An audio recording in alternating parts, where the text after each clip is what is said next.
پر رمضان مبارک کې الله رب العزت د دې روزدارو د پاره د دوی جنتونه خیسته کوي. یلکه چې زما کور نشته کنه، چې زما کور نشته نو څوک ویلی شي چې لکه د مفتی صاحب د پاره موږ کور سنبال کو. کم کور دې سنبال؟ د دې څه مطلب دی؟ د دې مطلب دا دی چې دا روزدار به ان شاء الله جنت ته ځي، دا روزدار به ان شاء الله جنت ته ځي، او جنت ول الله رب العزت متعین کړی دی، ځکه خو ولا خسته کوي کنه. وای نه شوی به خبر الله رب العزت ورله جنت مقدر کړی دی، ځکه خو ول د روزي توفیق ورکړی کنه. روزي دا توفیق څوک ورکړي؟ دا الله ورکړي. دا ګوري ای سعادت بزور بازو نیست، دا د موټو په طاقت باندې څوک روزي نشي نیوي. یو ورځ ډېر طاقتور یم او زه لوږه برداشت کولی شم او زما سره پیسې دي او زه به روزي نیسم. نه نه نه نه، ای سعادت بزور بازو نیست، دا د موټو په طاقت نه کېږي. پس کېږي توفیق الی الله، چې د الله رب العزت توفیق شامل حال شو نو ته به روزه ونیسې. کنه ډېر داسې ځوانان دي، ډېر داسې ځوانان دي چې ماشاءالله خو په نره باندې خوري، خو په نره. ای دکاندارانو لرای شي وای وای سټینګ راکا او لیس پاپړ وسروم راکا او یخ راکا یخو.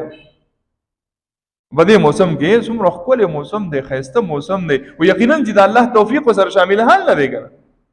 او پټي پټي روزي خوري، پټي پټي روزي خوري لګیای.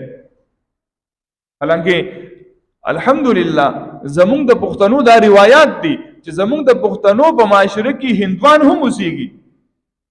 نو هندو دی خو د مسلمان د حیا د وجې نه روزه نیسي. یاره مسلمان پې خفه کېږي، ای به زه روزه نیسم. عیسائی دی لیکن مسلمانانو ته ګوري چې دو روزې نیسي، عیسایان ورسره هم روزې نیسي. لیکن ډېر داسې بدبخته شته چې هغو به لګي روزې به خوري. نو دا د موټو په زور نه کېږي بلکې د الله رب العزت په توفیق باندې کېږي. یو سړي روزه وخوړه، یو سړي روزه وخوړه، بیا داسې وکړه چې ده ووایي چې هلکه بهي زه خفه یم، افسوس دی راته، روزه مې خوړلې ده، اوس به داسې وکړم چې زه به د یوې روزې په بدله کې، د یوې روزې په بدله کې یو میاشت روزې به ونیسم. څونه؟ یو میاشت. د یوې روزې په بدله کې به یو میاشت روزې ونیسم. نو آیا د یوې روزې بدله به دا یو میاشت روزې سر کی؟ نبی علیہ الصلوۃ والسلام ارشاد مبارک، نبی علیہ الصلوۃ والسلام فرمایل چې کم کس په قصدن باندې روزه وخوړه عذر به نشته.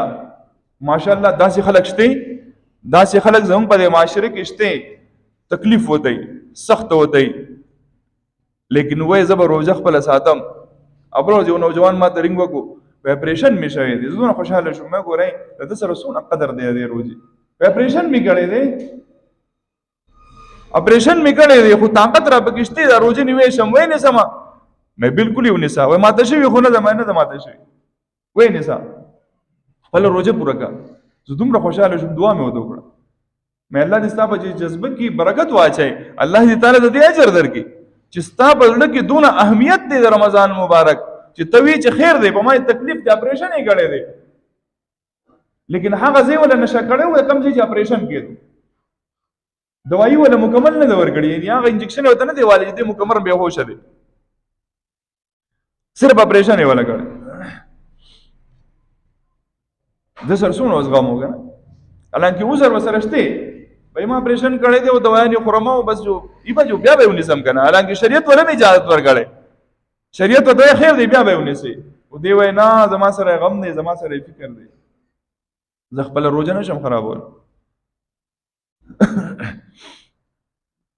نبی علیہ الصلوۃ والسلام فرمایل بغیر د عذر روزه وخوړه، شرعي عذر وته نشته او روزه وخوړه، کدی بیا ولګي او پوره عمر کالنا پوره عمر چې څونه زندگی دا او بس د روزه شروع کړی دا بغیر د رمضان مبارک د فرض روزونه دی ټول عمر روزه نسی، نو د دقی یوی روزه ثواب نشي پوره کوله، ټول عمر روزه نسی، خفدی پی جاړي او فریاد کوي الله ته چې الله سغل تیرانه شوی دا او لګیا دی او پوره عمر روزه نسی، څونه چې د زندگی د روزه نسی، بیا هم دغه یوې روژې ثواب واپس نشي راګرځولی.